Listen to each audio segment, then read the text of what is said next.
La transpiration, c'est un phénomène naturel et même nécessaire pour aider à réguler la température du corps. Mais parfois, ça peut être vraiment gênant. Bonjour Stéphane. Bonjour Boris. Professeur Stéphane Mouly, médecin interniste. Ça peut être gênant, mais ça peut même provoquer des problèmes de santé. Des problèmes de peau, des problèmes de déshydratation dans les situations extrêmes, c'est ce qu'on va voir dans cette émission, je crois. On va vous dire comment faire. Bonjour et bienvenue dans cette émission. Allez, on va regarder Stéphane, le témoignage de Quentin. Il est maçon et il nous raconte un petit peu son quotidien. Dans mon métier, je suis souvent amené à travailler en été, c'est là où il fait beau et où on enchaîne les chantiers. Je suis souvent exposé à des problèmes tels que la sueur, la déshydratation, les coups de soleil. Il parle notamment de la déshydratation et de la sueur. Bon, le premier conseil, simple, c'est de s'hydrater correctement, Stéphane. Absolument. 1,5 litre à 3 litres par jour en fonction de l'intensité physique de l'activité et de l'intensité de la chaleur. Pour compenser donc les pertes d'eau et de sel. Qui peuvent être très importantes. On va parler maintenant des problèmes au niveau de la peau. Vous avez mentionné tout à l'heure qu'une des conséquences, ce sont des problèmes au niveau de la peau. Et il y a notamment ce qu'on appelle, venez voir, la miliaire. Oui. Racontez-nous ça. Alors c'est une forme d'eczéma, c'est-à-dire que c'est une irritation au niveau des glandes sudoripares, c'est-à-dire les glandes qui sécrètent la sueur, à l'orifice des poils. Et même quand on n'est pas poilu, on a des glandes sudoripares. Et ces glandes sudoripares et leur orifice se bouchent avec la transpiration excessive et ça s'inflamme. C'est une forme d'eczéma. Ce qu'on appelle aussi la bourbouille. Absolument, plus simple. Et ça peut toucher le front également. Exactement. Il y a des glandes sudoripares partout. Transpirer au niveau du front, c'est un excès de production de sueur par les glandes sudoripares au niveau du front et à la lisière du cuir chevelu. Alors, contre les excès de chaleur, de sudation et pour protéger la peau, il faut faire attention aux vêtements. Et on parle parfois des vêtements techniques. Qu'est-ce que vous en pensez? Est-ce que c'est ce qu'on recommande? Oui, bien sûr. Ce sont les vêtements des sportifs qui transpirent et les vêtements des travailleurs physiques, comme sur les chantiers, en polyester, en matériaux multiples, beaucoup plus absorbants que le coton d'il y a 40 ou 45 ans et qui permet de garder une peau propre et surtout une peau sèche et d'éviter la miliaire qu'on vient de voir. Alors on va donner 4 conseils encore très clairs pour éviter les conséquences de la sueur. Alors le premier, c'est de porter des vêtements appropriés. Le deuxième, c'est de se doucher tous les jours.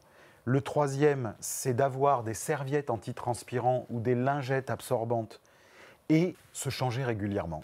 Alors, il y a aussi un conseil à donner sur les chaussettes.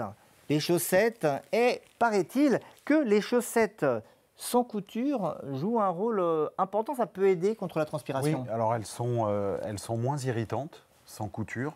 Et puis, c'est exactement comme les t-shirts et les vêtements, c'est-à-dire des chaussettes en mérinos, par exemple, permettent d'absorber la transpiration. Et c'est particulièrement majeur pour éviter les infections au niveau des plis et entre les orteils qu'on appelle les champignons ou infections fongiques ou mycoses, si vous voulez, bien sûr. Alors, au niveau des pieds, il y a la question des chaussures, c'est aussi un élément clé. Qu'est-ce qu'on doit rechercher contre la chaleur dans une bonne paire de chaussures de travail? Alors, c'est un vrai sujet, Boris, parce que sur les chantiers, tous les ouvriers et les travailleurs du bâtiment ont des chaussures de sécurité indispensables.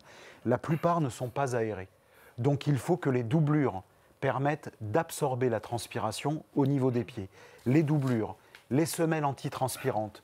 Si on peut avoir des chaussures de sécurité avec des systèmes d'aération, c'est évidemment encore mieux. Alors les antitranspirants, est-ce que c'est recommandé? Quand est-ce qu'il est le mieux adapté de les utiliser? Ah oui, alors les antitranspirants ne sont pas du tout contre-indiqués. Au contraire, on en met partout où il y a des plis, sous les aisselles, au niveau des mains, au niveau des pieds, entre les orteils, c'est-à-dire les zones où la transpiration est maximale. L'idée, c'est par exemple d'utiliser des déodorants antitranspirants à base de sel d'aluminium, qui sont très absorbants de la transpiration, le soir avant de dormir, sur une peau propre et sèche, c'est-à-dire après avoir pris sa douche.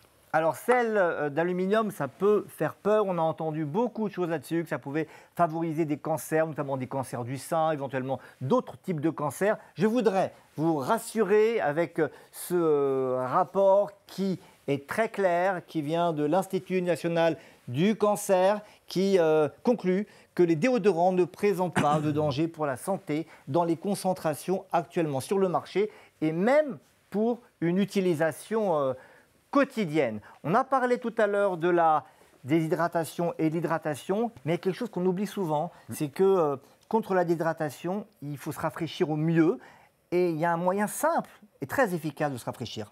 Le brumisateur d'eau, mais alors simplement, ce n'est pas un substitut à s'hydrater, hein, c'est vraiment pour se rafraîchir. Se rafraîchir dès qu'on peut avec un brumisateur. Merci beaucoup Stéphane. Et avant de se quitter, encore un conseil, il vient de Quentin. Le conseil que je pourrais donner, c'est même s'il fait très très chaud, garder tout ce qui est protection, les pantalons, les vestes, quitte à plus s'hydrater pour avoir moins chaud. Il faut quand même garder les protections car ça peut être aggravant si jamais il se passe quelque chose. Tout pour la sécurité. Merci beaucoup Stéphane. Merci, merci à Quentin. Merci à vous de nous avoir suivis et on vous dit à très bientôt.